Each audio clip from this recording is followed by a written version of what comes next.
लोगों, दोस्तों, कैसा महसूस कर रहे हैं बच्चे लोग? आप बताइए। त्योहार आने वाले हैं, होली, दिवाली, दशहरा है भाई। दशहरा गया, कोई बात नहीं। कैसा लग रहा है बच्चों आप लोगों को? स्टूडेंट्स नमस्कार। क्या क्या तैयारी है दिवाली की आप लोगों की है भाई? आज हमने भी अपने घर पे वो सामने दिवाली की लाइट जलवा ली, झड़ी वाली चाइनीज लाइट।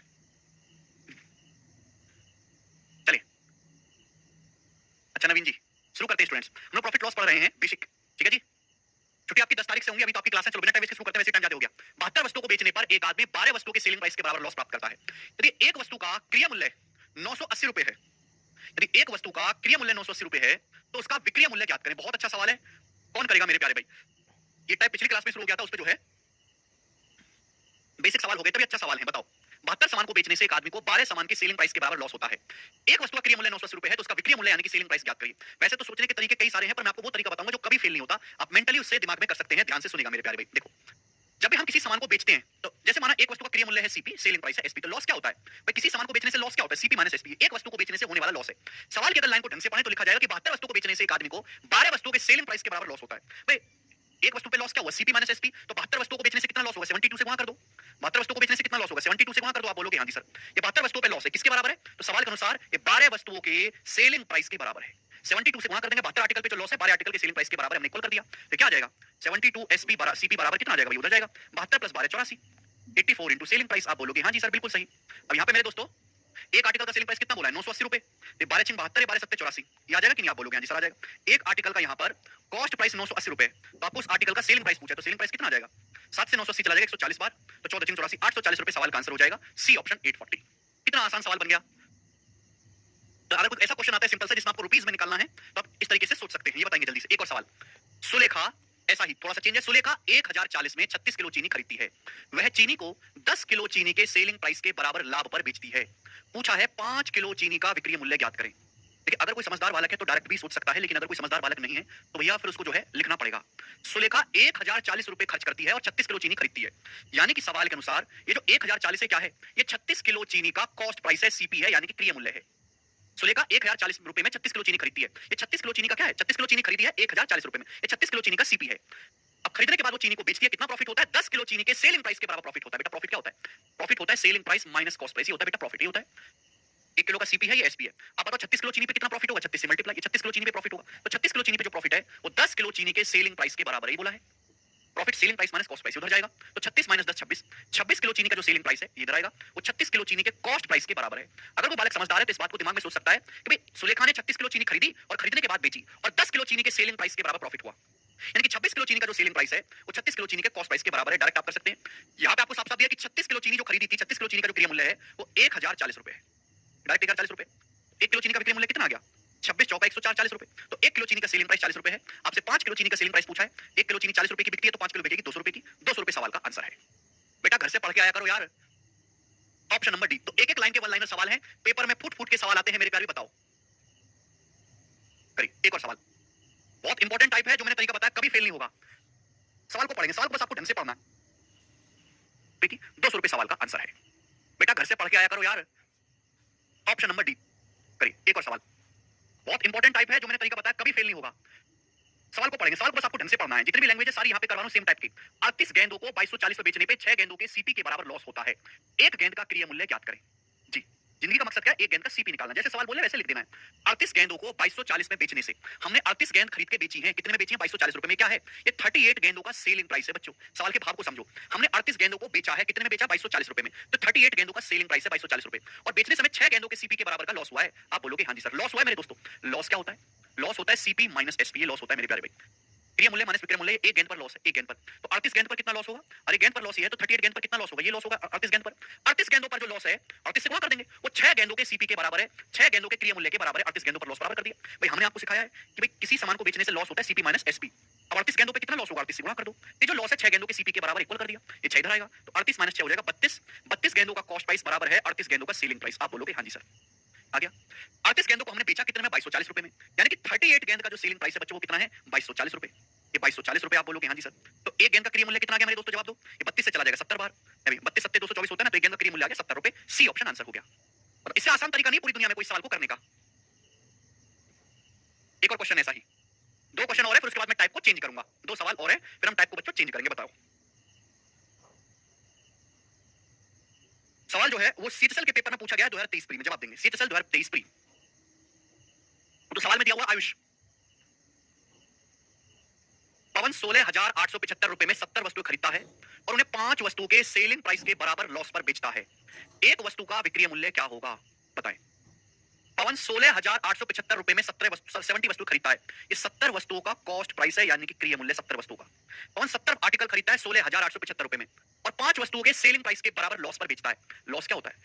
एक आर्टिकल को बेचने से इतने का लॉस होता है मेरे प्यारे भाई। तो अगर आप 70 आर्टिकल बेचोगे तो 70 आर्टिकल को बेचने से कितना लॉस होगा ये? और 70 आर्टिकल पे जो लॉस है वो 5 आर्टिकल के सेलिंग प्राइस के बराबर है। क्लियर है? यहां से -70 जब इधर जाएगा, -70 जब इधर जाएगा तो 70 आर्टिकल का जो कॉस्ट प्राइस है, जब -70 उधर जाएगा 70 5 75, वो 75 आर्टिकल के सेलिंग प्राइस के बराबर हो गया। बोलो हाँ। सवाल में साफ-साफ दिया कि 70 आर्टिकल का क्रय मूल्य, 70 आर्टिकल कितने में खरीदे? 16,875 में। तो 70 आर्टिकल का जो कॉस्ट प्राइस है वो किसके बराबर है? 16,875 के बराबर है। आपसे क्या पूछा है? सेलिंग प्राइस पूछा है। सेलिंग प्राइस आप निकाल सकते हैं। बताओ 75 से कितनी बार जाएगा ये? 75 से कितनी बार जाएगा बच्चों? देखो बच्चों, एंड में तो 25 ही आना है, तो डी ऑप्शन ही आंसर आएगा हमारे हिसाब से। तो ये 75 दूनी 150 हो जाएगा, 150 के बाद बचेगा 18, फिर से 75 दूनी 150 हो जाएगा, बचेगा 375, फिर 75 से जाएगा 5 बार, यानी कि 225 रुपए। तो 225 रुपीस एक वस्तु का विक्रय मूल्य होगा और ये सवाल का आंसर है डी ऑप्शन। कर पाएंगे? मुझे लगता है कि कर पाएंगे। लास्ट क्वेश्चन करेंगे इस टाइप का, लास्ट सवाल, सवाल नंबर 50, मैक्सिमम लेवल है जिसमें सारे आपको अपने जो है जुगाड़ बिठा लेने हैं। ठीक है ना? थोड़ा सा दिमाग लगाने वाली चीज है भाई, कोई हल्की चीज तो ये है नहीं। दिमाग लगाने वाली चीज है, बनाएंगे, जल्दी से करो। बनाओ।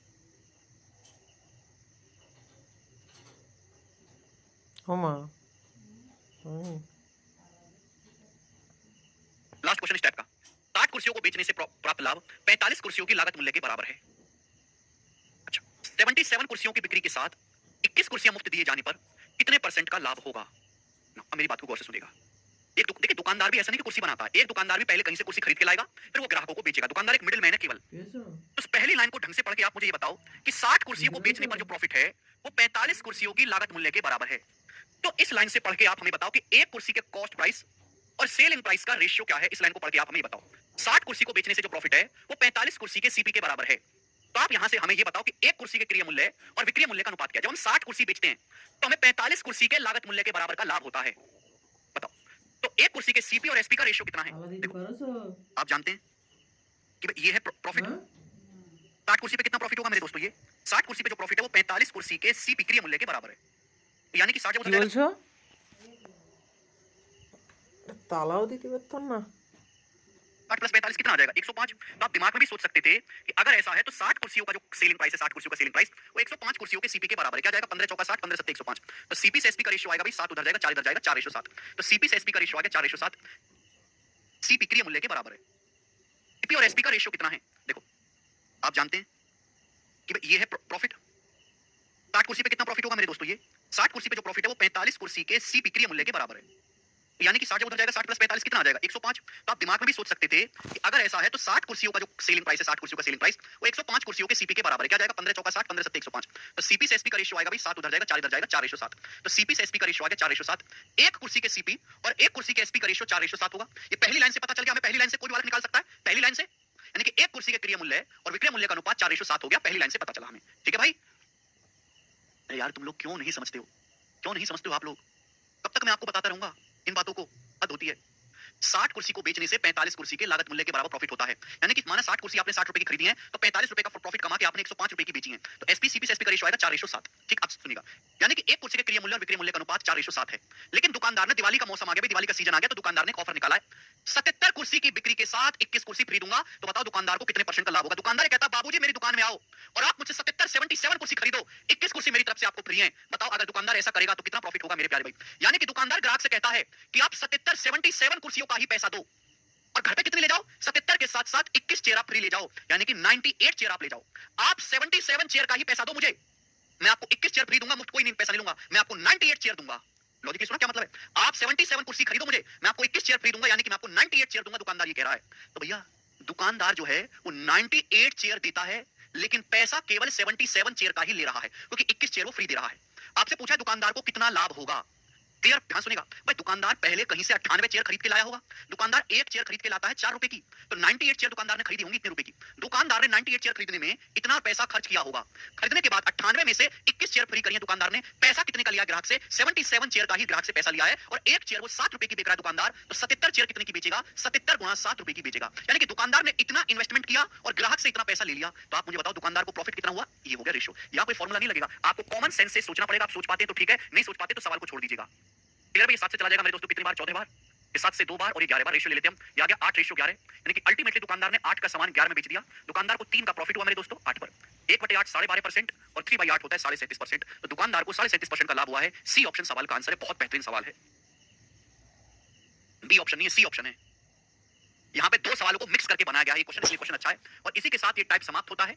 मैंने आपको जितनी भी वैरायटी बन सकती थी सारी समझा दी। अब आगे चलेंगे अगला टाइप। अगला टाइप रिपीट करके देख लेगा प्राची, ज्यादा समय नहीं इसको समझाने का। अगला टाइप 86 नंबर। चलिए, ये सबसे सिंपल सवाल है जो मैं अभी आपको टाइप समझाऊंगा, सबसे आसान है। देखो ध्यान इस बात का रखना, चाहे प्रॉफिट परसेंटेज हो चाहे लॉस परसेंटेज हो, हमेशा सीपी को ही, क्रिया मूल्य को ही बेस मान के निकाला जाता है। चाहे प्रॉफिट परसेंटेज हो चाहे लॉस परसेंटेज हो, हमेशा सीपी यानी कि क्रिया मूल्य को बेस मान के निकाला जाता है, सीपी को बेस मान के। ठीक है भाई? एक आदमी ने 2 वस्तुएं खरीदी जिसमें से प्रत्येक की कीमत 4158 रुपए थी। एक आदमी ने 2 वस्तुएं खरीदे, दोनों की कीमत 4158 है, यानी कि दोनों वस्तुएं सेम कॉस्ट प्राइस की हैं, दोनों वस्तु का क्रिया मूल्य सेम है। एक आदमी ने 2 वस्तु खरीदी है सेम दाम में, जितनी पहली वस्तु जितने रुपए की है दूसरी वस्तु भी उतने रुपए की खरीदी है। बोला है उसने पहली वस्तु को 15% के लॉस पर बेचा, 15% के लॉस पर। बोला गया है दूसरी वस्तु को कितने परसेंट के लाभ पर बेचा जाए जिससे कि कोई लाभ या हानि प्रतिशत अर्जित न हो। देखो मेरे, आप खुद ही सोचो कि आपकी नौकरी नहीं लगी और आपने परचूनी की दुकान खोल ली। आप 2 सरफ के पैकेट खरीद के लाए, ये भी सरफ 100 रुपए का है, ये भी सरफ 100 रुपए का है। आपको पहले पैकेट पे 15 रुपए का नुकसान हो गया, तो दूसरे पैकेट पे आपको कितना प्रॉफिट होना चाहिए कि overall no profit no loss आ जाए, ओवरऑल जीरो रहे, ना लाभ हो ना हानि हो। अगर पहले पे 15% का नुकसान हो गया तो दूसरे सरफ के पैकेट को 15 रुपए के प्रॉफिट पे बेचना चाहिए। भाई एक सामान पे 15 रुपए का नुकसान हो गया, दूसरे पे 15 का प्रॉफिट हो गया, ओवरऑल जीरो आ गया, नो प्रॉफिट नो लॉस, तो दूसरे को 15% के प्रॉफिट पर बेचना पड़ेगा। B option. इससे आसान सवाल तो दुनिया में बनता ही नहीं है कोई। ठीक है भाई? तो ये अगला टाइप है बच्चों, सेम कॉस्ट प्राइस। अगले टाइप का नाम है सेम सीपी। क्या नाम है इस टाइप का? Same CP. ठीक है बच्चों? इसकी एक लैंग्वेज थी, बहुत इजी से आसान सवाल नहीं बन सकता कोई। अगला ये बताओ 87 नंबर, बताओ बच्चों। मैं आपसे पूछता हूं कि सवाल को सोच समझ के बताओ। इस सवाल को बनाए तो रिवीजन करो ना विकास। एलिगेशन नहीं लगेगा, एलिगेशन की जरूरत ही नहीं है आयुष, जरूरत ही नहीं है। किसी व्यक्ति ने 2 वस्तु खरीदी जिनमें से प्रत्येक की कीमत 3050 रुपए थी, प्रत्येक वस्तु की कीमत 3050 थी। उसने एक वस्तु को 13% के लाभ पर बेचा, दूसरी को 25% के लाभ पर बेचा। उसने कुल कितने प्रतिशत का लाभ कमाया? एक आदमी ने 2 वस्तु खरीदी, दोनों में से हर वस्तु की कीमत, प्रत्येक वस्तु की कीमत 3050 थी, तो एक आदमी ने 2 वस्तु खरीदी, दोनों वस्तुएं सेम कॉस्ट प्राइस है, दोनों वस्तुओं का क्रिया मूल्य सेम है, 2 वस्तुएं सेम दाम में खरीदी। पहली वस्तु भी 3050 की, दूसरी वस्तु भी 3050 की, लेकिन दोनों वस्तु के सीपी का रेशियो क्या है? 1:1।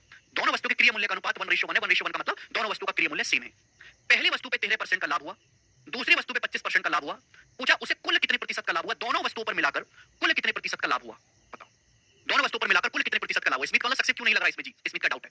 देखो स्मिथ सक्सेसिव का मतलब है बीच में मल्टीप्लाई, डेविएशन का मतलब है बीच में प्लस। आपने 2 वस्तु खरीदी, जैसे आपने 2 वस्तु खरीदी, एक आपने खरीदा सरफ और एक आपने खरीदा साबुन। आप एक सरफ का पैकेट खरीद के लाए, एक साबुन का पैकेट खरीद के लाए। सरफ भी 100 रुपए का खरीदा, साबुन भी 100 रुपए का खरीदा।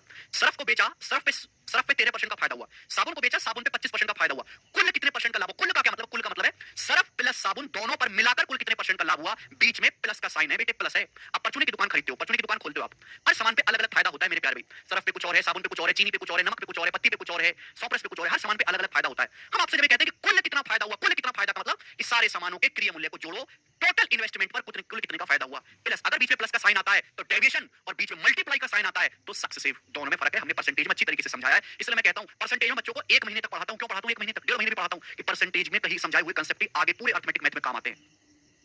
परसेंटेज में पढ़ाए हुए कांसेप्ट भी पूरे अर्थमेटिक में काम आते हैं। परसेंटेज में डेविएशन मेथड समझाता हूं। 1 हफ्ते तक डेविएशन मेथड की क्लास लगती है, 1 हफ्ते तक। बच्चे कहते हैं सर जल्दी निपटाओ जल्दी निपटाओ। मैं कहता हूं बच्चों से भाड़ में जाओ तुम, कि मुझे सिखाना है एक ऐसा मेथड जो पूरे मैथ्स में लगेगा। अब जिस बच्चे ने वो अच्छे से पढ़ा होगा आज वो सब चीज पूछेगा ही नहीं। बेटा ये सवाल ना डेविएशन का है, बीच में प्लस का साइन है, डेविएशन का सवाल है ये, डेविएशन का।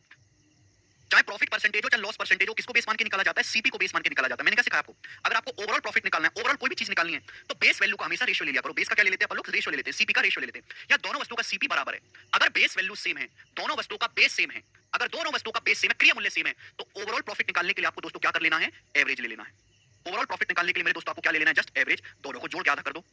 13 + 15/2 यानी कि कितना? 25 है, 13 + 25 38/2 19%। एवरेज क्या होता है? 2 संख्याओं को जोड़ के आधा कर दो, 3 संख्याएं जोड़ के 3 से भाग कर दो, 4 है जोड़ के 4 से भाग कर दो। सी ऑप्शन इस सवाल का आंसर है। अगर कॉस्ट प्राइस सेम है तो ओवरऑल प्रॉफिट निकालने के लिए हम केवल एवरेज यानी कि औसत ले लेते हैं। आप कहोगे सर कैसे और डिटेल में बताओ, हम सब परसेंटेज कुछ पढ़े नहीं है, हम राक्षस आदमी हैं, पढ़ते लिखते कुछ है नहीं। अगर आपको जानना है कि ऐसा क्यों हुआ तो मेरे दोस्तों आप ये मान लो कि दोनों दोनों वस्तुओं का क्रय मूल्य 100 रुपए, इसका भी 100 रुपए, इसका भी 100 रुपए, दोनों वस्तुओं का क्रय मूल्य 100 रुपए, दोनों का 100 रुपए। पहली वस्तु पे 100 रुपए का 13% 13 रुपए का प्रॉफिट हुआ, दूसरी पर 100 रुपए का 25% 100 रुपए का 25% 25 का प्रॉफिट हुआ। पहली वस्तु पे 13 का प्रॉफिट हुआ, दूसरी पे 25 का प्रॉफिट हुआ। दोनों वस्तुओं का टोटल क्रय मूल्य क्या है? दोनों वस्तुओं का कुल मिलाकर पहली वस्तु 100 रुपए की, दूसरी भी 100 रुपए की, दोनों वस्तुओं का क्रय मूल्य हो गया 200 रुपए। तो 200 रुपए के सामान पर इतने का प्रॉफिट हुआ, परसेंटेज में कितना आया? इनटू 100%। दो जीरो से दो जीरो कट जाएगा, एवरेज नहीं आ गया। 13 प्लस 25 बटे तो एवरेज नहीं आ गया 19%। तो मेरी हाथ जोड़ के विनती है कि अगर आप परसेंटेज पढ़ोगे तो तुम्हारी जिंदगी की आधी समस्याएं खत्म हो जाएं, आधे डाउट बालकों के निपट जाएं, आधे नहीं 90% डाउट खत्म हो जाएं अगर वो सवाल को ढंग से पढ़ना शुरू कर लें और परसेंटेज रेशियो को अच्छे से पढ़ लें। लेकिन मेरी जवान कहते कहते थक जाती है, पर बालक मेरी बात को सीरियस नहीं लेते ना। मैं भी परसेंटेज 5 क्लास में खत्म कर सकता हूं, क्यों नहीं करता कि मुझे कंसेप्ट सिखाना है। परसेंटेज चैप्टर पढ़ाने के लिए नहीं पढ़ाता, मैं कंसेप्ट सिखाने के लिए पढ़ाता हूं। रमाकांत जी कह रहे हैं अगर सेलिंग प्राइस सेम हो तब सर, रमाकांत जी वो टाइप भी आएगा, अगली शीट में वो टाइप है जिसमें सेलिंग प्राइस सेम होगा। नीतीश कह रहे हैं अलग रहेगा, तब अलग रहेगा वो भी बताऊंगा। जितना मैं बता रहा हूं बेटा पहले उतना पढ़ो, जो आप चीज पूछ रहे हो वो आगे आएगी, टेंशन ना लो। राहुल, किसी आदमी ने 3 वस्तु खरीदी, किसी आदमी ने 3 वस्तु खरीदी, प्रत्येक की कीमत 3000 थी। एक आदमी ने 3 वस्तु खरीदी, तीनों का सीपी सेम है, क्रय मूल्य सेम है। उसने उस वस्तु को क्रम से 15% लाभ, पहली वस्तु को 15% लाभ पर बेचा, दूसरी को 10% लाभ पर बेचा और तीसरी वस्तु को 15% के लॉस पर बेचा। पूछा उसका कुल प्रॉफिट या लॉस परसेंटेज क्या है? कुल प्रॉफिट या लॉस परसेंटेज क्या है? अगर तीनों वस्तुओं का क्रय मूल्य सेम है तो ओवरऑल प्रॉफिट होगा एवरेज। इन तीनों को जोड़ो बेटा, प्रॉफिट पॉजिटिव होता है, लॉस नेगेटिव होता है। तीसरी वस्तु पे 15% का लॉस है नेगेटिव, तीनों को जोड़ो और 3 से भाग दे दो, कट जाएगा। क्या आएगा? 10/3, 10/3% का प्रॉफिट है। बी ऑप्शन आंसर है 10/3। बात समाप्त, कुछ भी नहीं है। नेक्स्ट सवाल नंबर 89 बनाओ। लेटेस्ट दिल्ली पुलिस कांस्टेबल के पेपर का सवाल है, पिछले साल का 2022 का, बनाएंगे जल्दी से। वो तो आप पे निर्भर करता है गौरव। दो वस्तुएं प्रत्येक 200 रुपए पर खरीदी जाती है। देखो दो वस्तुएं हैं, दोनों को सेम सीपी पर सेम क्रय मूल्य पर खरीदा जाता है। दो वस्तुओं को, उनमें से एक को 12.5% के लॉस पर, दो नहीं 3 वस्तुएं मेरे प्यारे, ये दो नहीं है 3 वस्तुएं हैं।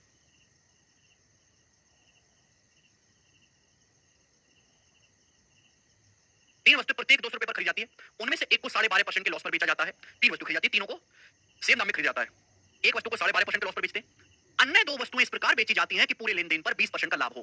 तो दोनों वस्तुओं पर लाभ परसेंट क्या? बाकी दोनों वस्तुओं को इस प्रकार से बेचा जाता है कि पूरे लेन देन पर यानी कि पूरे ट्रांजैक्शन में 20% का प्रॉफिट हो, पूरे ट्रांजैक्शन में 20% का लाभ हो पूरे ट्रांजैक्शन में। तो आपसे पूछा है बाकी दोनों वस्तुओं पर मिलाकर कितने, दोनों वस्तुओं पर कितने परसेंट का प्रॉफिट है? जवाब देंगे दोनों वस्तुओं पर। करें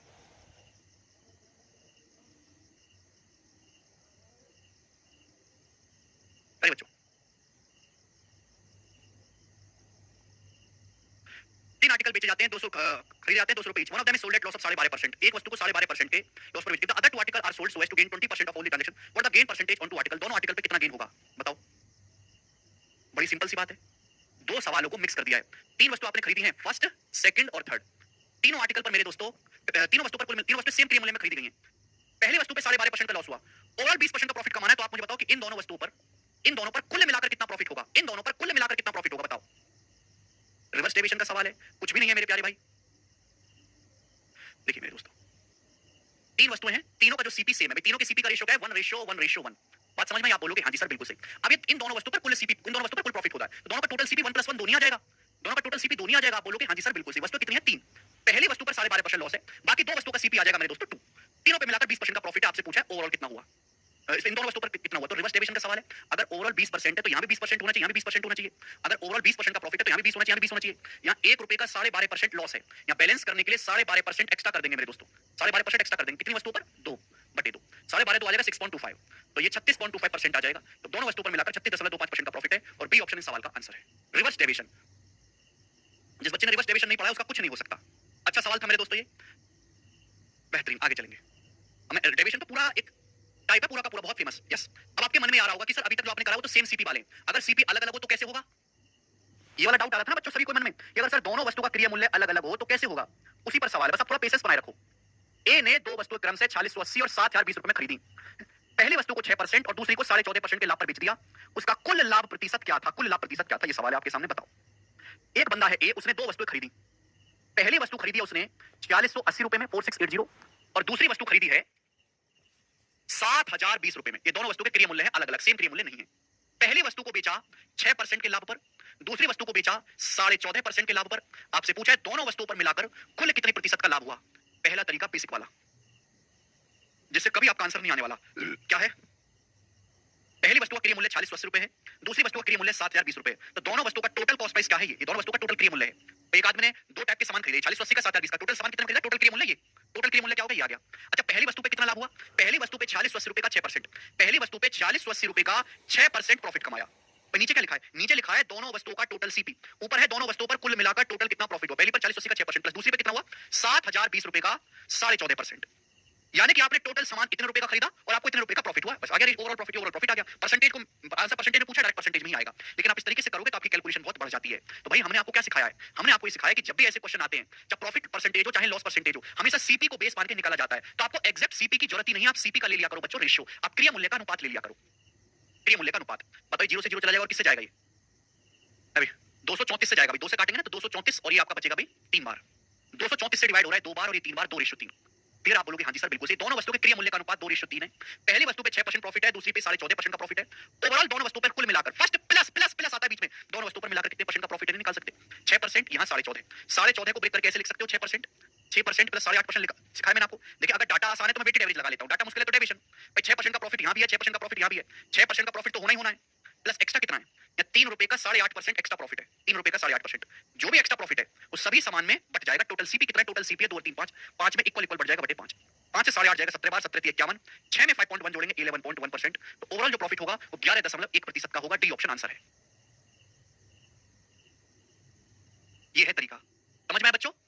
यानी कि ये सारे सवाल डेविएशन मेथड के हैं। ओवरऑल प्रॉफिट इनमें पूछा गया है, डेविएशन से आप निकालोगे। हाँ जी प्राची, नेक्स्ट आगे चलेंगे। सवाल नंबर आपके सामने यहाँ पर 90 था, अब क्वेश्चन नंबर लेंगे 91। एक और सवाल आपके लिए, ठीक है ना? 3 क्वेश्चन हो रहे हैं, फिर 3 क्वेश्चन के बाद मैं टाइप को चेंज करूंगा। जल्दी से करो फटाफट। राधा 10,000 रुपए में कंप्यूटर टेबल और 5,000 रुपए में सेंटर टेबल खरीदती है। कंप्यूटर टेबल को 8% प्रॉफिट पर बेचती है। पूरे लेन देन में 10% का लाभ कमाने के लिए सेंटर टेबल को कितने प्रतिशत लाभ पर बेचना चाहिए? उल्टा सवाल है। राधा कंप्यूटर टेबल खरीदती है, computer table, Radha computer table खरीदती है और सेंटर टेबल खरीदती है, सेंटर टेबल। कंप्यूटर टेबल खरीदती है 10,000 रुपए में और राधा सेंटर टेबल खरीदती है 5,000 रुपए में। सीपी का रेशियो क्या है? 5 दूनी 10, 2:1। कंप्यूटर टेबल और सेंटर टेबल के क्रिया मूल्य का अनुपात 2:1 है। कंप्यूटर टेबल को बेचती है, कंप्यूटर टेबल को बेचती है 8% के लाभ पर पूरे लेन देन में। 10% का लाभ कमाने के लिए सेंटर टेबल को कितने परसेंट के प्रॉफिट पर बेचना चाहिए? पूरे लेन देन का मतलब कंप्यूटर प्लस सेंटर टेबल दोनों पर मिलाकर अगर 10% का ओवरऑल प्रॉफिट कमाना है तो सेंटर टेबल को कितने परसेंट के लाभ पर बेचना चाहिए? आप इस सवाल को एलिगेशन से भी कर सकते हैं, बट मुझे तो रिवर्स डेविएशन ज्यादा पसंद है। अगर ओवरऑल 10% प्रॉफिट है तो ये भी 10% होना चाहिए, ये भी 10% होना चाहिए। ओवरऑल 10% तभी आएगा जब ये भी 10% हो, ये भी 10% हो, ओवरऑल भी 10% आएगा। लेकिन ये 8 है, 10 से 8 कितना कम है? 2 कम है, तो 2 दूनी 4% कम है। बैलेंस करने के लिए 4% एक्स्ट्रा प्रॉफिट करवा देंगे। कितने के सामान पर? 1 रुपए के सामान पर, यानी कि 10 प्लस 4 14% के profit. C option, this is reverse deviation. आगे चलेंगे, अगला सवाल। सवाल नंबर आपके सामने 92 93, 2 क्वेश्चन। अगला टाइप आपके सामने, बताओ। 2 कम है तो 2 दूनी 4% कम है, दिस इज रिवर्स डेविएशन। आगे चलेंगे, अगला सवाल। सवाल नंबर आपके सामने 92 93, 2 क्वेश्चन। अगला टाइप आपके सामने, बताओ। कर पाओगे ना ये वाला? ना बेटा अंकुश, करिए।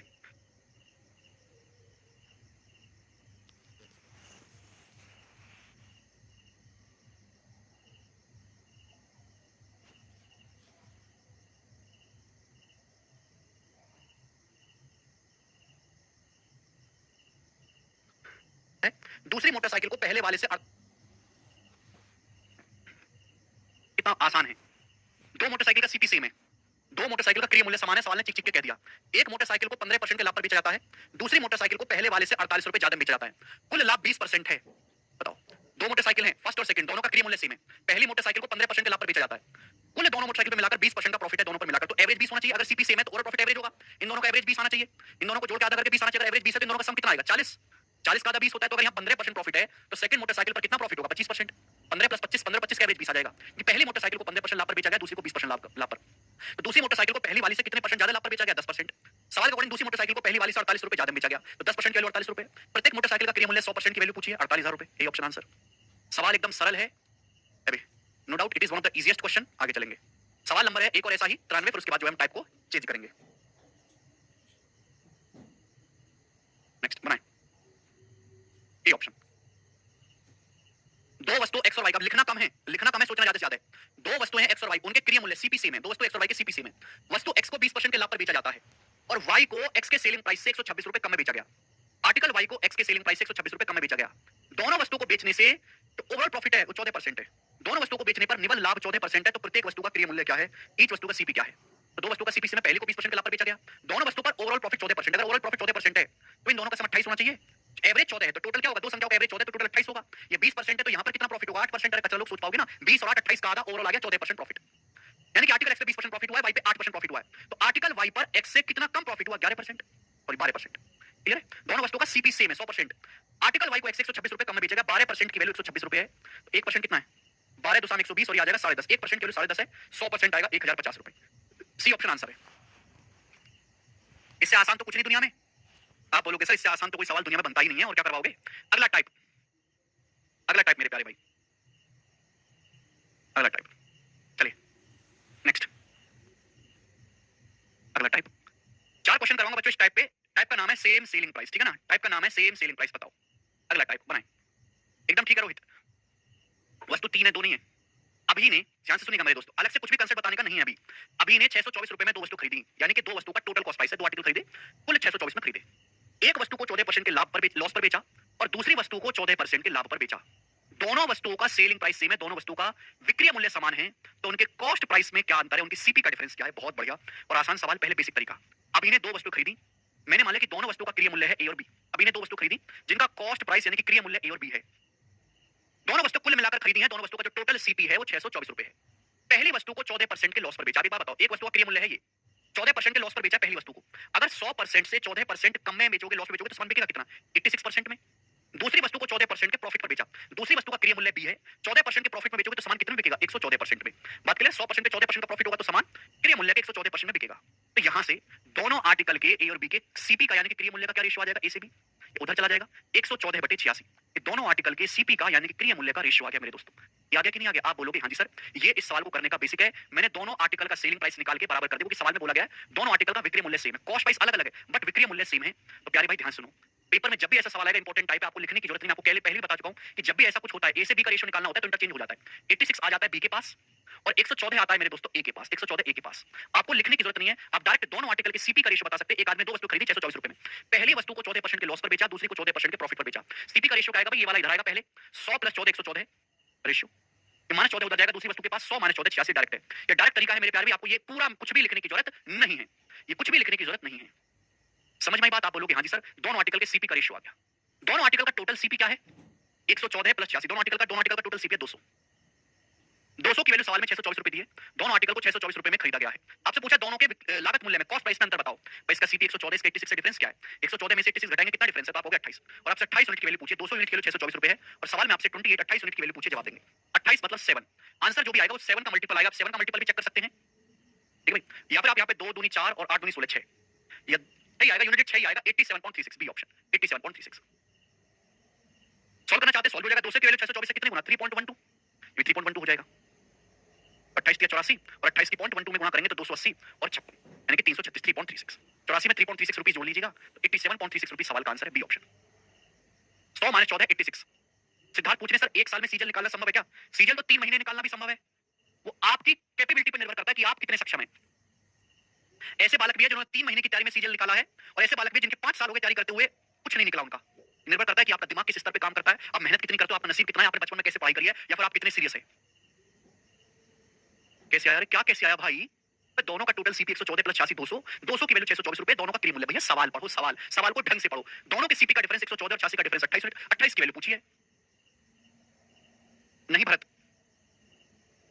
आगे चलेंगे, एक और क्वेश्चन ऐसा ही, एक और सवाल ऐसा ही, बिल्कुल जवाब देंगे सब लोग, क्या आंसर है। मेंस के पेपर का पूछा हुआ 95 नंबर, करो जल्दी से करो। रेशमा 1734 रुपए में 2 वस्तुएं ए और बी खरीदती है। रेशमा 1734 रुपए में 2 वस्तुएं खरीदती है ए और बी। वह वस्तु ए को 16% के लॉस पर बेचती है और वस्तु बी को 20% के लाभ पर बेचती है। दोनों वस्तुओं का सेलिंग प्राइस सेम है, बिल्कुल देखो ये लाइन इंपॉर्टेंट है, दोनों वस्तुओं का सेलिंग प्राइस सेम है, दोनों वस्तुओं का विक्रय मूल्य सेम है। यहीं से सवाल सॉल्व होगा। बोला यदि वस्तु ए को 1147.5 में बेचा गया तो ए पर कितने परसेंट का प्रॉफिट होगा। देखिए सवाल सॉल्व करने के लिए ए का सीपी निकालना है। अब सुनो, दो वस्तु ए और बी 1734 रुपए में खरीदी गई, यह सीपी यानी कि क्रिय मूल्य। ध्यान सुनिएगा मेरे दोस्तों, मेरी बात को, बहुत प्यारा सवाल है। रेशमा 1734 रुपए में 2 वस्तुएं खरीदती है ए और बी, ए को 16% के लॉस पर बेचती है, बी को 20% के लॉस प्रॉफिट पर बेचती है, दोनों का सेलिंग प्राइस सेम है। मैंने अभी आपको डायरेक्ट शॉर्टकट समझाया है कि ए पे 16% का लॉस है, ए पे 16% का लॉस है, बी पर 20% का प्रॉफिट है, तो 20 इधर चला जाएगा 120। दोनों के सीपी का रेशियो क्या आ जाएगा, 120 रेशियो। जब मैं सेलिंग प्राइस को बराबर करूंगा तो ये आएगा, ये 16 इधर आ जाएगा, बी के पास 100 - 16 84। ये दोनों आर्टिकल ए और बी के सीपी का रेशियो आ गया, ये दोनों आर्टिकल के सीपी का रेशियो आ गया मेरे दोस्तों। तो प्रैक्टिस आएगा बेटा, सेलिंग प्राइस सेम, लाइन नहीं दिखाई दे, दोनों वस्तुओं का सेलिंग प्राइस सेम है, हैं? प्रैक्टिस करोगे कि नहीं करोगे? हुआ क्या है कि जैसे आर्टिकल ए का 16% लॉस, आर्टिकल ए को 84% बेचा, बी पे 20% का प्रॉफिट और बी को इतने बेचा, दोनों का selling price same, selling price को सेम करूंगा तो ए और बी के सीपी का रेशियो आ जाएगा। बट ये लाइन लिख के अपना कीमती समय बर्बाद नहीं करना है, डायरेक्ट ये चीज सिखाइए ना आपको। तो ए और बी के सीपी का रेशियो क्या है, किससे चला जाएगा? 12 से। 12 तो साम 120, 12 सत्ते 84, तो दोनों आर्टिकल के क्रिया मूल्य का अनुपात आ गया भाई 10:7। मुझे सवाल को सॉल्व करने के लिए ए का कॉस्ट प्राइस चाहिए। रेश माने 1734 में दो वस्तु खरीदी थी, दोनों का टोटल सीपी क्या है? ए का 10 है, बी का 7, 10 और 7 17। तो सवाल में 17 यूनिट की वैल्यू 1734 रुपए है। 17 यूनिट की वैल्यू सवाल में 1734 रुपए कितने गुना? 102 गुना। 102, 17 कम 17, 17 दूनी 34, 102 गुना। तो ए का सीपी क्या आएगा? 10 की वैल्यू 102 गुना हो जाएगी 1020 रुपए। तो आर्टिकल ए का कॉस्ट प्राइस आ गया 1020 रुपए। आप कहोगे सर हमें कैसे पता चलेगा कि ए का सीपी निकालना है? अरे भैया वो कि पूछा ए के बारे में, बी के बारे में नहीं पूछा। तो आर्टिकल ए का सीपी आया 1020 रुपए में। अब सवाल में पूछा गया कि यदि ए को 1147.5 में बेचा जाए तो ए पर कितना लाभ होगा? तो ए के सीपी की जरूरत है, बी से क्या मतलब मुझे? जब पूछा ए के बारे में, आर्टिकल ए का कॉस्ट प्राइस 1020 रुपए है। 1020 रुपए का सामान आर्टिकल ए को 1147.5 में बेचा जाए तो कितना परसेंट प्रॉफिट होगा? 1020 का सामान 1147.5 में बेचा जाए तो कितना प्रॉफिट होगा भाई? 80 और 47, 127.5 का प्रॉफिट होगा, 127.5 का प्रॉफिट होगा। परसेंटेज में कितना हुआ भाई साहब? परसेंटेज में कितना हुआ? 1020 का 10%, 1020 का 10% 102 होता है, 127.5 है, 10% से ज्यादा आएगा, 12 नहीं होगा। 1020 का 12%, 2 दूनी 4 इकाई 4 आएगा। 1020 का 10% 102 होता है, 10% 10.5 से भी ज्यादा आएगा, हल्का सा ये आंसर है डी ऑप्शन 12.5, 12.5% प्रॉफिट है। 1020 रुपए का 12.5% है, 1/8 करके देख लो। 1000 रुपए का 1/8 125 और 20 रुपए का 1/8 होता है, ढाई तोड़ तोड़ के निकालो। देखो 125 में ढाई जोड़ूंगा 127.5 आ गया कि नहीं आ गया? आप बोलोगे हाँ जी सर आ गया, 12.5%। Option number D. सॉल्व नहीं करना भैया, मैं तो ऑप्शन से उड़ाऊंगा। ऑप्शन से उड़ाने की कला जान लो वरना एग्जाम में तुम्हें उड़ा देगा। आगे चलेंगे, अगला सवाल, सवाल नंबर 96 करके बताओ। एक और क्वेश्चन ऐसा ही, सेम टू सेम एक और क्वेश्चन ऐसा ही, जवाब दीजिए।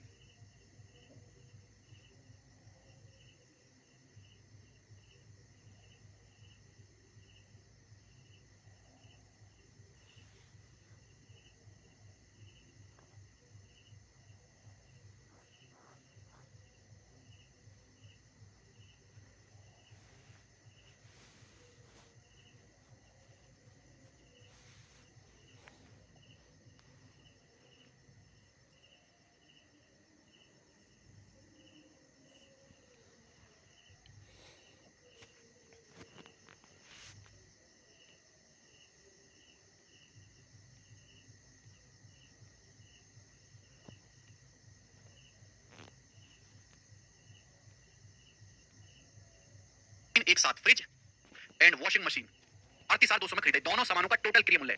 फ्रिज को बेचता है 15% के लाभ पर, वॉशिंग मशीन को 24% के लॉस पर बेचता है, दोनों को समान मूल्य पर बेचता है। ये लाइन देखते ही पता चल गया, दोनों को सेम सेलिंग प्राइस पर बेचा है। वॉशिंग मशीन का क्रिया मूल्य बताओ। आपको सॉल्व करने के लिए क्या निकालना है? दोनों के सीपी का रेशियो, सबसे घटिया टाइप है ये, कुछ नहीं करना, डायरेक्ट शॉर्टकट सिखाया हुआ है। फ्रिज को 15% के लाभ पर बेचा, वॉशिंग मशीन को 24% के लॉस पर बेचा, तो 24% इधर जाएगा, 100 - 24 76। वॉशिंग मशीन को 15% के प्रॉफिट पर बेचा, 15 फ्रिज को 15% के प्रॉफिट पर बेचा, इधर आएगा 100 + 15 115, यानी कि दोनों आर्टिकल के सीपी का रेशियो आ गया। आपसे पूछा वॉशिंग मशीन का क्रिया मूल्य, वॉशिंग मशीन का क्रिया मूल्य 115, 115 में छुपा था 23, 23 का मल्टीपल एक ही ऑप्शन है सी, उत्तर हो जाएगा। मैं आगे भी नहीं करूंगा इस सवाल को, मैं केवल इतना ही देखूंगा बस। सॉल्व करना है तो एक स्टेप आपको बढ़ाना पड़ेगा। दोनों का टोटल क्रिया मूल्य क्या है भाई?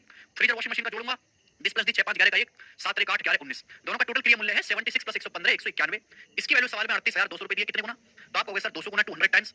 आपसे यहाँ पे पूछा वॉशिंग मशीन का क्रिया मूल्य 115 यूनिट, 115 की वैल्यू भी 200 गुना आ जाएगी, यानी कि 23,000 रुपए वॉशिंग मशीन का क्रिया मूल्य होगा। सी ऑप्शन आंसर है, कर पाओगे? हाँ जी राहुल रंजन जी, समझ में आया? ठीक, चलो एक सवाल और करेंगे बच्चों, यहाँ पर फिर मैं टाइप को चेंज कर दूंगा। एक जो इंपॉर्टेंट टाइप उसमें कई सवाल करवा रहा हूँ बाल को, आप इतना भी नहीं सीखोगे तो क्या होगा? देखिए देखिए, सवाल नंबर 2017 की मेंस की परीक्षा में सवाल आया था। क्या आप क्वेश्चन करने की ताकत नहीं रखते भाई लोगों? बताओ जल्दी से। एक ग्रामीण व्यक्ति ने एक बकरी और एक भेड़ एक साथ 14,250 में खरीदी। एक विलेजर ने खरीदा है बकरी और भेड़, दोनों को मिलाकर खरीदा 14,250 रुपए में। उसने बकरी को 10, उसने भेड़ को जो है 10% के लाभ पर बेचा है, बकरी को 20% के लॉस पर बेचा है। दोनों जानवरों को सेम प्राइस पर बेचा है ना। ही सोल्ड बोथ द जानवर at same price, selling price same है। तो आपसे पूछा सस्ते जानवर का क्रिया मूल्य, आपसे पूछा सस्ते जानवर का, सेम टाइप है, ठीक है भाई। भेड़ को 10% के लाभ पर बेचा,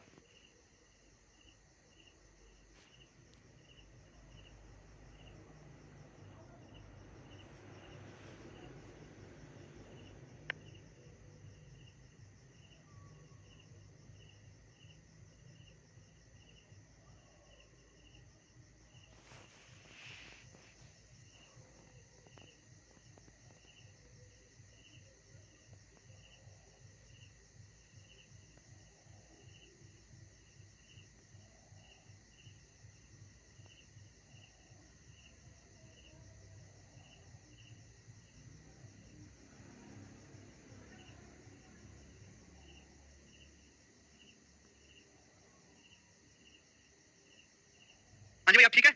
आगे साउंड ओके, चलिए। तो ये चारों क्वेश्चन सेम टाइप के थे, इनका मैंने बेसिक बताया, लेकिन आपको बेसिक बेसिक के चक्कर में नहीं पड़ना, शॉर्टकट्स आपको करना है। क्यों हुआ मैंने कारण भी समझा। बताओ कितने गुना है? 19, 14,250 को 19 से भाग करोगे, 19 7 33, बचेगा 19 पंजे 95, 750 गुना। तो 8 की वैल्यू भी 750 गुना होगी, यानी कि कितना आएगा? 75 चौका 300, 75 अट्ठे 600 होता है 6000 रुपए। तो सस्ते जानवर का क्रिया मूल्य 6000 है। कहां गया? डी ऑप्शन, ये सवाल का आंसर है डी। चलिए, मुझे लगता है कि अब आप इस टाइप का सवाल कर लोगे और मैं स्टूडेंट्स आगे चलता हूं नेक्स्ट प्रश्न की तरफ। ठीक है बच्चों, आप बोलोगे हाँ जी सर। चलिए, सवाल नंबर है 98। अगला क्वेश्चन, ठीक है ना? एक ही सवाल करवाऊंगा बच्चों, इस टाइप का एक ही सवाल बनाएंगे। 98 नंबर सवाल जल्दी से करेंगे। जोसेफ ने दो ऊनी जैकेट 2100 और 3150 में खरीदे। पहले जैकेट को k% के लाभ पर, दूसरे जैकेट को k% के लॉस पर बेचा गया। दोनों का विक्रय मूल्य समान है, दोनों का सेलिंग प्राइस सेम है।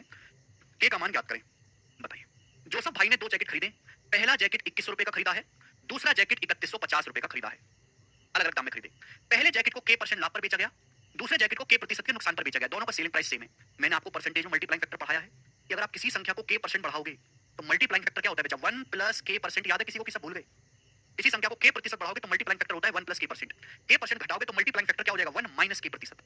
फिर प्रॉफिट लॉस का मतलब है कॉस्ट प्राइस को। अगर मैं आपसे कहता हूं पहले जैकेट को k% लाभ पर बेचा, इसका मतलब ये हुआ साधारण भाषा में कि पहले सामान को इसके क्रय मूल्य से k% ज्यादा दाम पर बेचा है। तो 2100 रुपए पे k% का लाभ हुआ तो सामान बिका कितने में? 2100 का 1 प्लस k% में बिका है। दूसरे सामान पे k% का लॉस हुआ तो दूसरा सामान बिका कितने में? 3150 रुपए का खरीदा था, k% का लॉस हुआ तो 3150 रुपए का 1 माइनस k% में दूसरा सामान बिका। पहला सामान इतने रुपए में बेचा गया, दूसरा सामान इतने रुपए में बेचा गया। दोनों का सेलिंग प्राइस यानी कि विक्रय मूल्य सेम है, तो इक्वल होना चाहिए। क्लियर है? आप बोलोगे हाँ जी सर बिल्कुल सही, एकदम क्लियर है। ठीक है जी, एक ही सवाल करवा रहा हूं क्योंकि बहुत ज्यादा पॉपुलर नहीं है। बताओ किससे जाएगा जी? 1050 से जाएगा। 105 दूनी 210, 105 से 315 तीन बार। भाई 2 एकम 2, ये 3 एकम 3, 3 और 2 का डिफरेंस, 2 की 1 में गुणा 2, 3 की 1 में गुणा 3, 3 और 2 का डिफरेंस 1। ये प्लस 2 के परसेंट, ये माइनस 3 के, माइनस का 3 के, माइनस प्लस का 2 के, तो आएगा 5 के परसेंट। आप इसको ऑप्शन से भी कर सकते थे बट मैंने आपको सॉल्व भी करके बता दिया। k% आ गया 1/5। अगर k% 1/5 आए, k% की फ्रैक्शन वैल्यू है तो k का मान कितना आएगा? 20। 20% होता है ना 1/5, तो k की वैल्यू 20 आ जाएगी। k की वैल्यू 20 आ जाएगी। 20% 1/5 होता है। ठीक है ना? आप इस सवाल को ऑप्शन से भी चेक कर सकते हो बच्चों कि कौन सा ऑप्शन यहां पर संतुष्ट कर रहा है। ठीक है ना? तो ये वैरायटी थी आपका सेम सेलिंग प्राइस की मेरे प्यारे भाई। ठीक है ना? यहां से मैंने आपको 5 सवाल कराए। पहले मैंने आपको बेसिक बताया जिसमें आपको ए बी मान के करना है, लेकिन उतना लेंथी लिखने की जरूरत नहीं है। फिर हमने वहां से शॉर्टकट बना दी जिससे आप डायरेक्ट रेशियो लिख सकते हो। इन सब चीजों को अच्छी तरीके से समझने के लिए आपको परसेंटेज रेशियो का पूरा ज्ञान होना चाहिए, पूरा ज्ञान। आपका परसेंटेज रेशियो कमजोर है, इसका मतलब ये मान लीजिए आपका पूरा अर्थमेटिक कमजोर है। अगला टाइप, अगला टाइप करेंगे, लास्ट टाइप करेंगे आज की क्लास का। दो सवाल होंगे बच्चों इस टाइप पर, 99 और 100, 99 नंबर और 100 नंबर।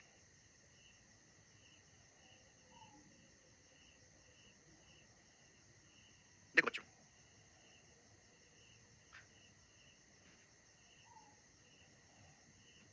देखो मैं आपसे कहता हूं नो प्रॉफिट नो लॉस। क्या मतलब इस बात का? ना लाभ हुआ ना हानि हुआ। नो प्रॉफिट नो लॉस, ना लाभ ना हानि। इसका मतलब आपने कितना कमाया? जीरो। आपने ना कुछ कमाया ना ही आपने कुछ गंवाया, यानी कि आप जितना पहले थे आज भी उतने पर ही हैं। नो प्रॉफिट नो लॉस का मतलब ना तो आपने कुछ पैसा कमाया है ना ही आपको किसी पैसे का नुकसान हुआ है। यानी कि नो प्रॉफिट नो लॉस से दो अर्थ निकलते हैं। मैं आपको दोनों अर्थ समझाऊंगा। सपोज आपने परचूने की दुकान खोली, परचूने की दुकान पर आप साबुन और तेल रखते हो। सपोज आपने परचूने की दुकान खोली और उस पर आप साबुन और तेल रखते हो। क्या रखते हो? साबुन और तेल।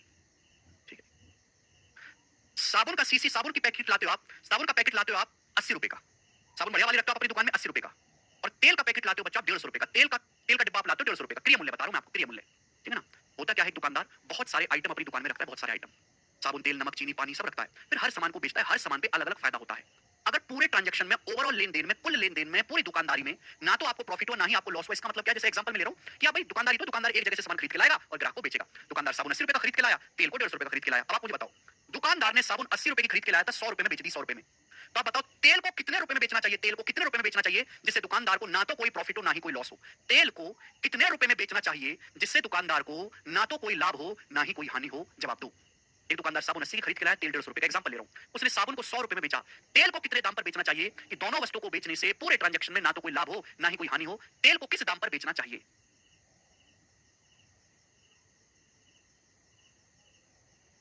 किस दाम पर बेचे जिससे ना तो कोई प्रॉफिट हो ना ही कोई लॉस हो? सोच समझ के बताओ भाई, इसमें कोई गलत नहीं है। इसमें आपके पढ़े लिखे होने से कोई मतलब नहीं, आपने कितना पढ़ा कितना छोड़ा है। ये तो एक जनरल व्यवहार की चीज है। एक बिना पढ़ा लिखा दुकानदार भी इस बात को जानता है। जो बालक इस साल को भी गलत कर रहे हैं ना, वो बालक तो दुकान खोलने लायक भी नहीं है, इतनी बुरी हालत है उनकी। एक दुकानदार साबुन खरीदता 80 रुपए में, तेल खरीदता 150 रुपए में। साबुन को 100 रुपए में बेचा, यानी कि मेरे दोस्तों साबुन पे कितना प्रॉफिट कमाया? 20 रुपए। साबुन पे कितना प्रॉफिट कमाया? 20 रुपए। अगर साबुन पे 20 रुपए का मुनाफा हो गया और तेल पे 20 रुपए का नुकसान हो जाए, आदमी जीरो पे आ जाएगा कि नहीं आ जाएगा? आदमी जीरो पे आ जाएगा। भाई आपके दो बिजनेस चलते हैं, पहले बिजनेस पे आप 1 लाख रुपए कमाते हो, दूसरे बिजनेस में आप 1 लाख रुपए खो देते हो। तो ओवरऑल एक महीने में आपकी कमाई कितनी हुई? जीरो ना प्रॉफिट हुआ ना लॉस हुआ। आपके दो बिजनेस चलते हैं, पहले बिजनेस में आप एक महीने में 1 लाख रुपए कमाते हो, दूसरे में आप 1 लाख रुपए का नुकसान उठा लेते हो। तो दोनों बिजनेस से मिलाकर एक महीने में कितनी कमाई? जीरो। 1 लाख का फायदा, 1 लाख का नुकसान, जीरो पे आ गया। तो अगर हमें नो प्रॉफिट नो लॉस कमाना है मेरे प्यारे भाई, ध्यान सुनिएगा। अगर साबुन पे 20 रुपए का प्रॉफिट कमाया है तो तेल पे 20 रुपए का नुकसान, तेल को 20 रुपए के नुकसान में बेचना होगा। यानी कि मेरे प्यारे भाई यहाँ 20 रुपए का प्रॉफिट हो गया, दूसरे पे 20 रुपए का नुकसान हो गया और ओवरऑल कहां आ गए आप? जीरो पे, नो प्रॉफिट नो लॉस। यानी कि आपको तेल को कितने रुपए में बेचना पड़ेगा बेटा? तेल को 130 रुपए में बेचना पड़ेगा। अगर आप देखोगे मेरे दोस्तों, एक दुकानदार ने बहुत सारा सामान अपनी दुकान में लगाया, बहुत सारा सामान। अभी साबुन भी खरीद के लाया, वो तेल भी खरीद के लाया। साबुन और तेल खरीदने में टोटल खर्चा कितना हुआ? साबुन और तेल खरीदने में टोटल खर्चा हुआ 230 रुपए का। 80 प्लस 150, 230 रुपए। साबुन और तेल उसने बेचा तो सामान बिका कितना? साबुन 100 रुपए का बिका, तेल 130 रुपए का बिका, सामान अभी भी 230 का बिका है। यानी कि जितने रुपए का टोटल सामान खरीदा था उतने रुपए में ही आपको टोटल सामान बेचा गया। यहां से दो अर्थ निकलते, दोनों अर्थ आपको पता होने चाहिए, दो मीनिंग होते हैं बेटे यहाँ पर, दो मीनिंग। अगर overall no profit no loss, इसका मतलब है कि आपने टोटल सामान जितने रुपए का खरीदा था, टोटल सामान आपने 80 प्लस 150, 230 रुपए का खरीदा था, टोटल सामान आपका 130 रुपए का बिका। जितने रुपए का टोटल सामान खरीदा था उतने ही रुपए का टोटल सामान बिक गया। आप बोलोगे हाँ जी सर बिल्कुल सही, कोई प्रॉब्लम नहीं। नहीं बेटा, मानव परसेंटेज अलग है, क्लियर? यहां तक कोई परेशानी? आप बोलोगे नहीं सर कोई परेशानी। दूसरा अर्थ, अगर आप साबुन पे 20 रुपए का प्रॉफिट कमा रहे हो, देखो सिंपल सी बात है, लॉजिकली सोचो, भगवान के लिए प्री लॉजिकली सोचो। आप दो वस्तु खरीद के लाते हो, एक वस्तु पे 20 रुपए का फायदा हो जाए, दूसरे पे 20 रुपए का नुकसान हो जाए, ओवरऑल आप जीरो पे आ जाओगे, सड़क पे आ जाओगे, ना प्रॉफिट ना लॉस। यानी कि एक वस्तु पे आप जितना प्रॉफिट कमाओगे, दूसरी वस्तु पे आपको उतने ही रुपए का नुकसान अगर हो जाए, तो मेरे दोस्तों ओवरऑल ट्रांजैक्शन में ना तो आपको प्रॉफिट होगा ना ही लॉस होगा। दोनों मतलब यहां से निकलते हैं। मानव कह रहे हैं सर साबुन पे 25% प्रॉफिट है, तेल पे 25% लॉस होना चाहिए। बेटा मानव, परसेंटेज क्या है? परसेंटेज बेस मान के निकाली जाती है सीपी को। साबुन का सीपी अलग है, तेल का सीपी अलग है। समझ में आया कि नहीं? हद होती है किसी चीज की, थोड़ा कॉमन सेंस लगाया करो यार, तुम लोग कैसे बालक हो? अब इसी पर बेस्ड सवाल है, जरा करके बताओ इस सवाल को। सुजाता ने कुल 1080 रुपए में दो वस्तु खरीदी। सुजाता ने दो वस्तु खरीदी कुल 1080 रुपए में। एक को 25% के लाभ पर बेचा। सुजाता ने दो वस्तु खरीदी कुल 1080 रुपए में। एक वस्तु को 25% के लाभ पर और दूसरी वस्तु को 20% के लॉस पर बेचने से उसे ना तो लाभ हुआ ना ही हानि हुई। दोनों वस्तुओं के क्रिय मूल्य के बीच कितना अंतर है? दोनों के सीपी के बीच क्या डिफरेंस है? ये सवाल पिछले सवाल की तरह नहीं है बिल्कुल भी। यहाँ एक लाइन ने पूरा खेल बदल दिया। पूरे लेन देन में से ना तो कोई लाभ हुआ ना ही हानि हुई। सी नाइदर गेन्स नॉर इनकर से लॉस, ना तो उसे पूरे ट्रांजैक्शन में कोई प्रॉफिट हुआ ना ही कोई लॉस हुआ। सुजाता ने दो वस्तु खरीदी, मैंने मान लिया दो वस्तु खरीदी है ए और बी, उनके सीपी क्या, उनके क्रिय मूल्य ए और बी है। पहली वस्तु पे 25% का लाभ हुआ, पहली वस्तु पे 25% का लाभ हुआ, दूसरी वस्तु पे 20% का लॉस हुआ, दूसरी वस्तु पे 20% का लॉस हुआ। बात क्लियर? आप बोलोगे हाँ जी सर। पूरे लेन देन में ना तो कोई लाभ हुआ ना ही कोई हानि हुई। इसका मतलब ये हुआ कि पहली वस्तु पर जितने रुपए का प्रॉफिट कमाया है, दूसरी वस्तु पर उतने ही रुपए का नुकसान हो गया। यानी कि बराबर होना चाहिए। पहली वस्तु पर होने वाला लाभ दूसरी वस्तु पर होने वाले नुकसान के बराबर है। दो तरीके के सामान आपने खरीदे, पहली वस्तु पर जितना लाभ हुआ दूसरी वस्तु पर उतने ही रुपए का नुकसान हो गया और ओवरऑल ट्रांजैक्शन क्या रहा? जीरो। यानी कि दोनों आर्टिकल ए और बी के सीपी क्रिय मूल्य का रेशियो क्या आएगा भाई साहब? 5 पंजे 25, 5 24, दोनों आर्टिकल के सीपी का रेशियो आएगा भी 4/5। क्रिय मूल्य का अनुपात दोनों आर्टिकल के 4 रेशियो 5 आएगा। ये पिछले सवाल की तरह नहीं था। पिछले सवाल में इस सवाल में जमीन आसमान का फर्क है, जमीन आसमान का। नहीं मानव, बिल्कुल नहीं। पिछले सवाल में सेलिंग प्राइस सेम था, यहां मेरे दोस्तों ना नो प्रॉफिट नो लॉस है। दोनों के सीपी का रेशियो आ गया, दोनों का टोटल सीपी 1080, दोनों का टोटल सीपी क्या? 4 5 9, 9 की वैल्यू 1080 रुपए है। सीपी का अंतर 1 यूनिट। दोनों के सीपी का अंतर 1 की वैल्यू क्या आएगी? 12 108 120 रुपए। दोनों के क्रिय मूल्य का अंतर 120 रुपए, पहला ऑप्शन। 4 और 5 का डिफरेंस 1 यूनिट, 1 की वैल्यू 120 रुपए। कोई एलिगेशन फैलिगेशन नहीं, ठीक है जी। एक सवाल और अभी करवाऊंगा क्योंकि कल तक आप भूल जाओगे, फिर पूछोगे कैसे आया कैसे आया। ठीक है, एक सवाल और करो जल्दी से। सवाल नंबर 100 बनाएं। एक व्यापारी 7500 रुपए में दो आइटम खरीदता है। वह 16% के लाभ पर एक वस्तु को बेचता है और दूसरी वस्तु को 14% के लॉस पर बेचता है। सौदे में वह ना तो कोई लाभ कमाता है ना ही कोई नुकसान होता है। दोनों वस्तुओं के विक्रय मूल्य में क्या अंतर है? यहाँ पर दोनों वस्तुओं की लाइन इंपॉर्टेंट है। ये बैंकिंग का सवाल है, बैंकिंग का प्रीवियस ईयर पूछा गया है। दोनों वस्तुओं के सेलिंग प्राइस में डिफरेंस पूछा, सेलिंग प्राइस में, कॉस्ट प्राइस नहीं पूछा। दोनों के सेलिंग प्राइस का डिफरेंस पूछा, सेलिंग प्राइस का। जवाब दो भाई, इस सवाल का क्या आंसर है, कौन करेगा? फटाफट फटाफट बताएंगे। एक व्यापारी 7500 रुपए में दो आइटम खरीदता है। पहले वस्तु को 16% के लाभ पर, दूसरी वस्तु को 14% के लॉस पर बेचता है। मैंने मान लिया दोनों आर्टिकल के जो क्रिय मूल्य हैं ए और बी हैं। दो आर्टिकल खरीदे ए और बी, उनके सीपी क्या है? ए और बी। पहले आर्टिकल पे 16% का प्रॉफिट हुआ और दूसरे आर्टिकल पे 14% का लॉस हुआ, 14% का लॉस। क्लियर है? यहां तक कोई परेशानी नहीं। तो दोनों आर्टिकल के सीपी का रेशियो क्या आएगा? ये बराबर होना चाहिए। अगर पूरे ट्रांजैक्शन में लाभ हुआ है ना हानि, मतलब पहले आर्टिकल पे जितना प्रॉफिट हुआ है दूसरे आर्टिकल पे उतने रुपए का लॉस हो गया, तो दोनों आर्टिकल के सीपी का रेशियो क्या आएगा? एसीबी का रेशियो क्या आएगा? 14 इधर जाएगा, 16 इधर, 7 रेशियो 8। तो दोनों आर्टिकल के क्रिय मूल्य का रेशियो आ गया मेरे दोस्तों, सीपी का रेशियो। आप बोलोगे हाँ जी सर सीपी का, लेकिन पूछा क्या है? दोनों आर्टिकल के सेलिंग प्राइस का डिफरेंस बताओ। ये तो सीपी आ गया, मुझे तो सेलिंग प्राइस पूछा है, तो सेलिंग प्राइस निकालना पड़ेगा। पहले आर्टिकल पे 16% प्रॉफिट है, दूसरे पे 14% लॉस। अगर मुझे परसेंटेज निकालना है तो यहाँ पे दो जीरो बढ़ा देते हैं। अगर मुझे परसेंटेज निकालना है तो यहाँ पर दो जीरो बढ़ा देते हैं कैलकुलेशन के लिए, कैलकुलेशन को इजी करने के लिए। पहले आर्टिकल पे 16% का लाभ हुआ, 700 रुपए के सामान पे 16% का लाभ हुआ, तो सामान बिका कितने में? 700 प्लस 16 7 112। ये आ गया मेरे दोस्तों सेलिंग प्राइस पहले आर्टिकल का। दूसरे आर्टिकल पे 14% का लॉस हुआ, 800 रुपए पे 14% का लॉस हुआ, तो सामान बिका कितने में? 800 और 14 112, दूसरा सामान बिका इतने में। दोनों के सेलिंग प्राइस का डिफरेंस भाई मैं वैसे पूरा जोड़ के भी लिख सकता हूँ। ये पहले आर्टिकल का सेलिंग प्राइस है, ये दूसरे आर्टिकल का सेलिंग प्राइस है। आपसे इनका भी डिफरेंस पूछा गया है, बताओ इनका डिफरेंस क्या आएगा? पहले आर्टिकल पे 16% प्रॉफिट हुआ, कितने में? 700 का 16% 112 होता है, 700 प्लस 112 मिलेगा, 14% का लॉस 800 माइनस 112 में 800, 112 का लॉस है। सेलिंग प्राइस का डिफरेंस देखो, 112 में से माइनस का 112 घटाऊंगा 224 और 700 में 700 घटा दूंगा माइनस का 100, यानी कि 124 आ गया। दोनों के सीपी का डिफरेंस आ गया, सेलिंग प्राइस का डिफरेंस आ गया 124। 124 मतलब 31, 31 का मल्टीपल आएगा, ये आंसर है सी ऑप्शन, 31 का मल्टीपल। दोनों का टोटल कॉस्ट प्राइस क्या है? 75 रुपए। दोनों का टोटल कॉस्ट प्राइस का जवाब दो। पहला सामान का सीपी 700 है, दूसरे का 800 है, तो दोनों का टोटल कॉस्ट प्राइस है 1500। 700 प्लस 800 1500, दोनों सामान 1500 में खरीदे। 1500 की वैल्यू सवाल में 75 रुपए दी है, कितने गुना? 5 गुना। आपसे पूछा दोनों के सेलिंग प्राइस का डिफरेंस 124 यूनिट, इसकी वैल्यू भी 5 गुना आएगी, 620 रुपए सवाल का आंसर है ना। मेरे को कैलकुलेशन कम से कम करनी है तो मुझे अच्छा और आसान लगाइए। पहले सामान का सीपी 700 700 पे 16% प्रॉफिट कमाएंगे तो सेलिंग प्राइस इतना होगा। दूसरे का सीपी 800 800 पे 14% का लॉस होगा तो सेलिंग प्राइस ये होगा। अब इनको जोड़ूं फिर घटाऊं, मेरी डबल मेहनत हो जाएगी कि मुझे मेहनत कम करनी है। सेलिंग प्राइस का क्या पूछा, डिफरेंस बना, डिफरेंस लिया, डिफरेंस मतलब बड़ी संख्या में से छोटी संख्या घटा दो, ये बड़ी संख्या है छोटी संख्या है। इसमें से इसको हटा दिया, 112 में से माइनस 112 224, 700 में से 800 माइनस 100 224 माइनस 124 की वैल्यू निकाल ली डायरेक्ट। जबरदस्त और बेहतरीन सवाल। टाइप ओवर, आज इतना ही, बाकी कल ही शीट समाप्त कर देंगे हम। बाय।